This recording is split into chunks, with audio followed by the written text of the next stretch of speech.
Saw the outfit from Lil Wayne. What you got on today? What you got on? This shit when I hear, this good motion, the only motion. Welcome. I know y'all haven't listen, I know I need to upload a video. So today, I got a treat for y'all. All week, I'm pushing out informational videos. They seem to do the best on my page. That's why you feel what I'm saying? So we're dropping an informational video today. And today what we are going to be talking about is addiction.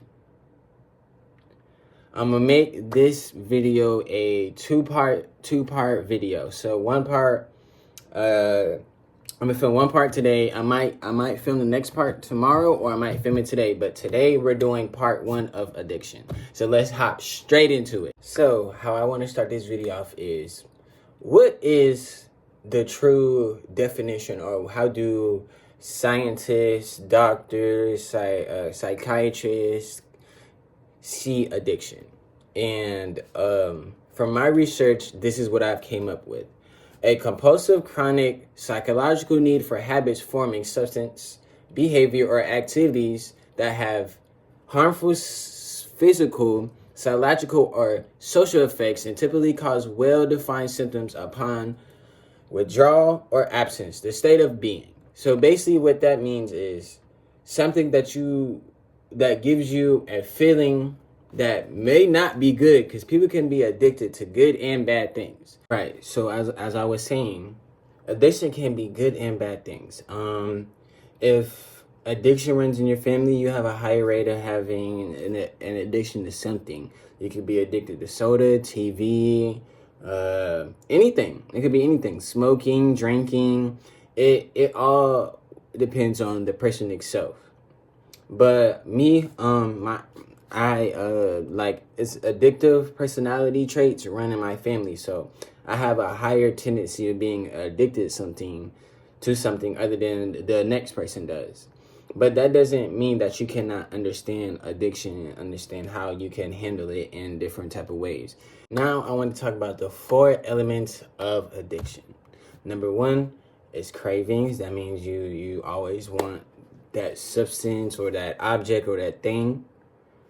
Number 2 is compulsion. That means you got it. You feel what I'm saying? Number 3 is control. And the last one is consequences. So all these 4 things are elements of addiction. They all are signs of addiction in one way. Consequences. If you're drinking and driving and you're alcoholic, you get pulled over. The consequences of you getting pulled over, drinking and driving, or your license might get revoked, or you feel what I'm saying? Most of this video, I'm gonna say like something that kind of most of Americans like to drink, and weed isn't illegal in all 50 states. So I would say the consequences of drinking, or if you get pulled over while drinking and driving, you get your license revoked. Control. If you can't control your addiction, it can take over your life. Compulsion. You might be compulsive, like if you have a bad day at work, and instead of going outside and being present, you rather drink. That's compulsion. Like you're more tended to do it. Yeah. And the last one is craving. That means you're always craving the substance. So say, as soon as I get off work, I want to drink. I'm craving a drink. That's also a compulsive decision. Like, you made that up in an instant. You might not even plan to drink that day, but your compulsive thought told you I want to drink today. That's compulsion. When you have an addiction to something, you're more compulsive to do that addiction because it's something that you like, and it makes you feel some type of way that you can't get nowhere else. I'm going to talk about the two main forms of addiction. We got substance. What did it say? It said it was like substance use disorder. So that means you abuse the substance that you use, or you can have a behavior addiction. So you might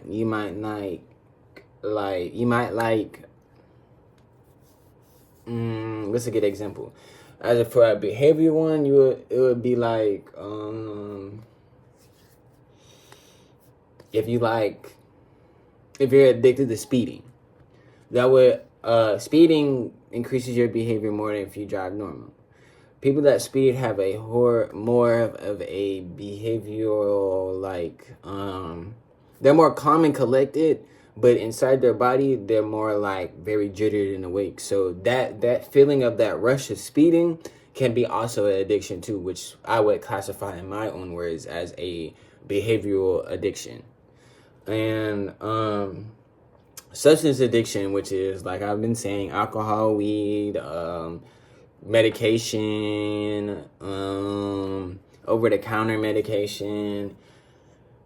It's when it comes to the word of substance, it's a lot of places you can say that an addiction can come from. There are hardcore drugs that the average person gets addicted to, which is, like I said, addiction or substance disorder. They call it behavioral addiction. No, they call it substance. What did they say? Substance disorder addiction. So that means you abuse a substance. You might take more than your limits, or you might overdo it. You know what I'm saying? So those are the two main forms that I have studied and learned that cause these, that are formed as addictions. Next question that I feel like should be asked is addiction considered a disease? Addiction is considered a disease, but it's more of a chronic disease. Addiction is more of a thing that can cause you to have bad results. It can change your chemical, like if you do too many substances, or you do something, or your body produces a feeling so much, your mind is going to have a chemical change, so that whenever you feel this type of emotion, it knows to bring you back. Your mind knows to bring you back to this addictive habit, which will cause you to feel that feeling that you want to feel relaxed, calm, and collected. So addiction can cause you to make bad choices. It can cause the chemical brain chemistry to change, and it could cause willpower to change. So those three things I just labeled off right there are enough to make me not even really want to have an addiction, because chemical change is real. Making bad decisions, we see everybody on the news. If you watch the news, some people are addicted to killing people. It's just how the next person is. But yes, addiction is a disease, but it's more of a mental disease. It's not. It starts out, I would say, I wouldn't leave it at just mental disease. I would say it's more of a mental. It starts as mental, and then comes into a physical thing. So yes, addiction would be considered a disease. So now I'm going to talk about the two main groups of addiction. Yes, the same thing I said earlier, the substance addiction and the, how they say it is the substance addiction, which is a substance use disorder. And then for the non-substance addiction, they would say the behavior disorder. Now I want to sit here and explain what those things are to you guys. So if you guys have addiction, you can figure out which spot you sit in, and figure out how to understand which part or what part pertains to you. So, like I was saying earlier, what is substance addiction? Same thing I listed off. Sometimes I like to read what the paper says, and sometimes I tell y'all what I know. More than likely, I only look at this paper just to jog my memory, or to make sure I'm giving the viewer the right information. So substance behavior, like I said, is, I'm going to read from it word for word. Substances are drugs that have a addictional potential. They can be prescribed, medication, or non-medical drugs, and including. So like I said earlier, you can be addicted to weed, you can be addicted to NyQuil, you can be addicted to Benadryl. I'm actually telling y'all a story. This is how I know, like, I'm so aware of myself and my patterns. I understood I accidentally had an addiction to Benadryl. So it was a couple months ago. I'd be so excited for no reason. It's like I couldn't sleep. So I know Benadryl could make me sleep. So every night I would take Benadryl. But what made me stop taking Benadryl is because I feel like after certain hours of the nights, like I used to take mine like 12 o'clock at night. Like I was really trying to go to sleep. The Benadryl used to cause me to have bad dreams. So I had to stop taking Benadryl, and I noticed from my patterns of taking Benadryl that I was going to have an addiction to Benadryl if I kept on the route I was going. So that's why I say, like, if you're not conscious of the patterns that you have and what you do, you can get addicted to something.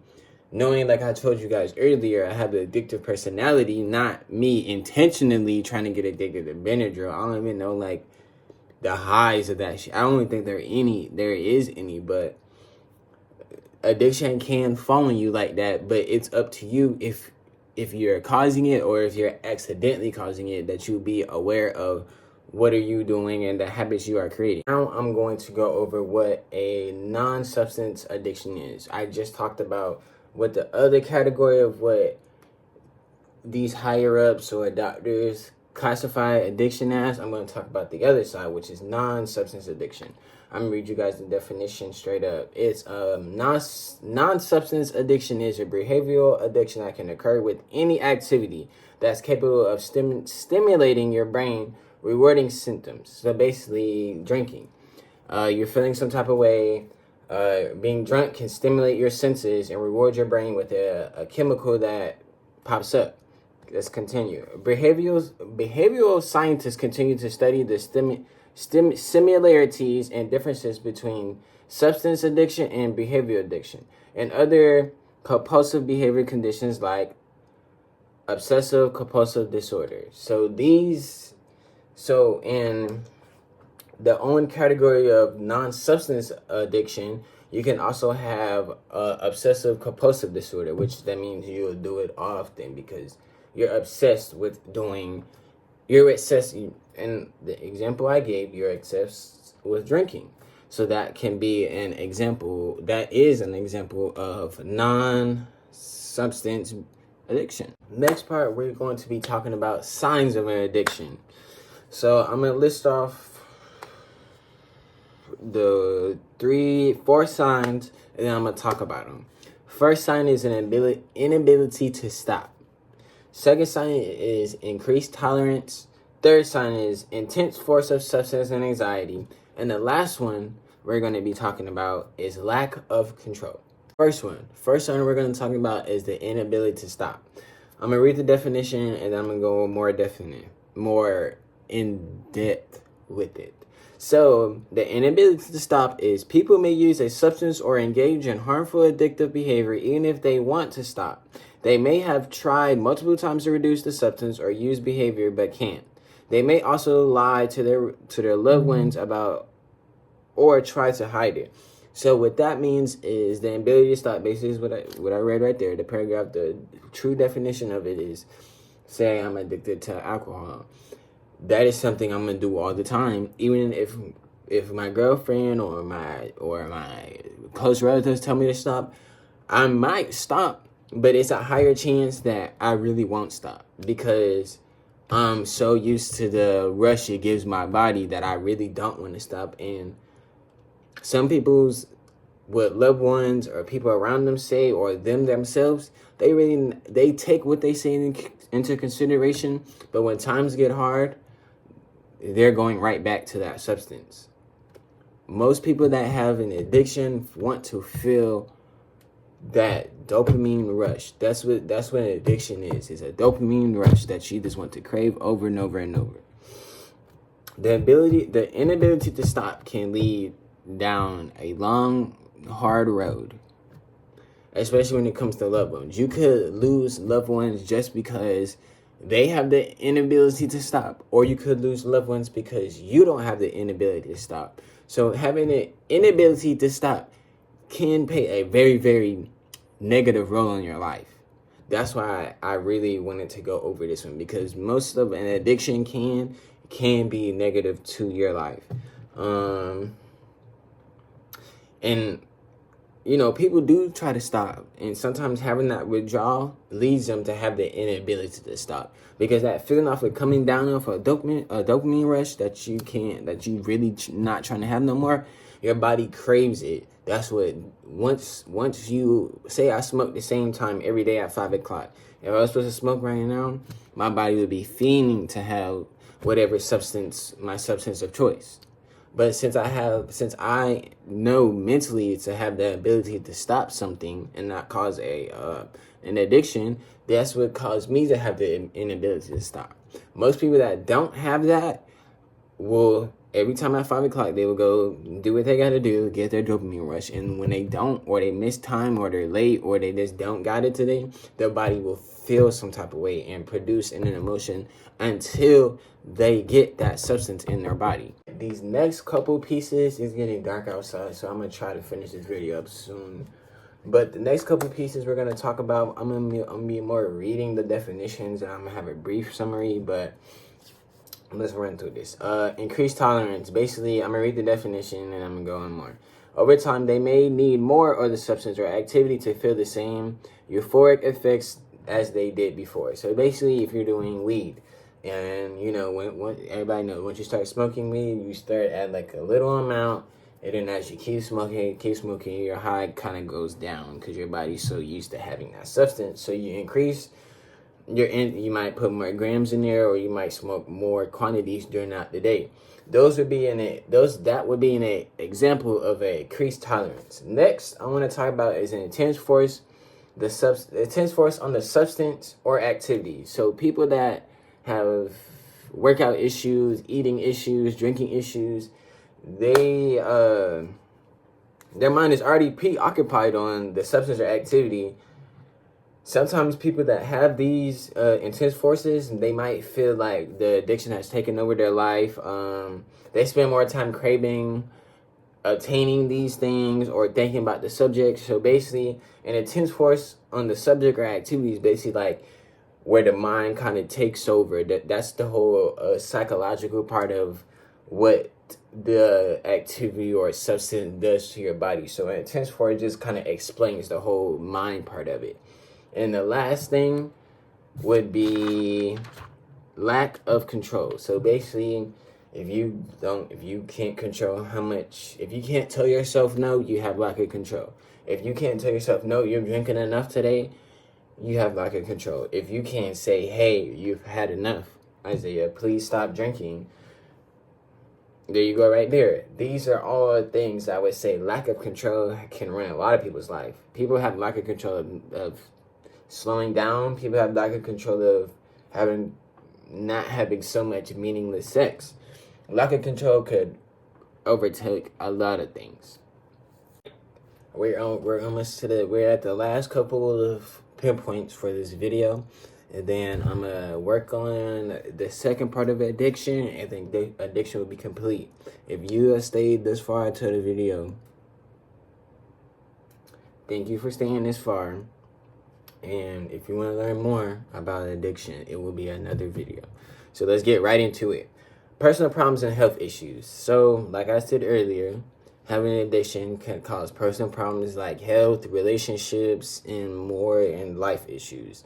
So, personal problems and health all kind of works hand in hand. Drinking, you could have liver failure, smoking, lungs, or fried brain, too much porn, you could fry your brain. Too much eating, you could gain too much weight. Personal problems and health issues are kind of more personal, more explained. It just depends on what your addiction is as a person. So I would have to know more, have an example to fit every exact person, but I feel like it's more of the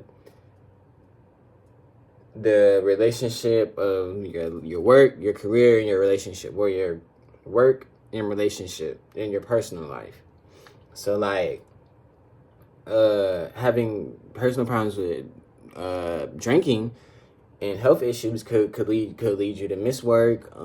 Hospital bill goes up, which can cause another personal problem, and you might lose yourself, or you might, so I would say those are like the valid, short but simple points of having a personal problem with health issues. Withdrawal. I'm gonna read the definition, and then I'm gonna have another summary with a brief summary. Withdrawal. People with addictions may experience emotional and physical withdrawal symptoms when they stop using. Physical symptoms include shaking, sweating, and vomiting. They may also become anxious and irritable. So when you just finish a withdrawal, or when you're trying to fight a withdrawal, these things do happen to your physical body. Your mind is going to crave that substance, and your body is going to crave it, which can cause you to face these things.